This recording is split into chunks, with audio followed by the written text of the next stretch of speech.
اگر کسی شخص نے بھول کر سورہ فاتحہ سے پہلے سورت پڑھ دی اور پھر یاد آیا تو ایسی صورت میں نماز کا کیا حکم ہوگا؟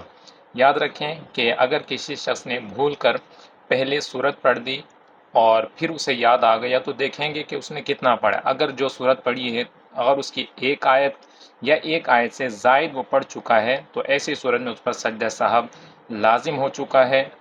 آخر میں سجدہ سہو کر لے گا، نماز درست ہو جائے گی۔ اب اس کے لیے مزید حکم یہ ہے کہ جیسے ہی اسے یاد آئے تو اب اسے سورہ فاتحہ حکم ہے کہ سورہ فاتحہ پڑھے اور پھر اس کے بعد جو سورت پڑھنی اس نے وہ سورت پڑھے اور پھر ترتیب کے مطابق نماز جاری رکھے اور آخر کے اندر سجدہ سہو کر لے۔ وجہ اس کی یہ ہے کہ سورہ فاتحہ اور سورت کے درمیان ترتیب قائم رکھنا یہ واجبات میں سے ہے، لہٰذا جو بھول کر یہ واجب چھوڑا تو اس وجہ سے آخر کے اندر سجدہ سہو کرنا لازم ہوگا، لہٰذا اس وجہ سے ثنا کے بعد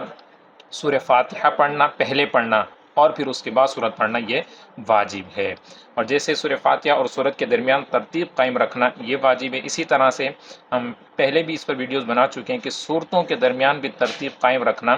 یہ واجب ہے۔ جان بوجھ کر اگر کوئی اس کا ترک کرے گا تو اس پر سجدہ سہو تو لازم نہیں آتا، لیکن انسان گناہ گار ہوتا ہے۔ جیسے پہلی رکعت کے اندر اگر سورہ کافرون پڑھ لی تو اب اگلی رکعت کے اندر اس سے آگے والی سورت پڑھنی ہوگی،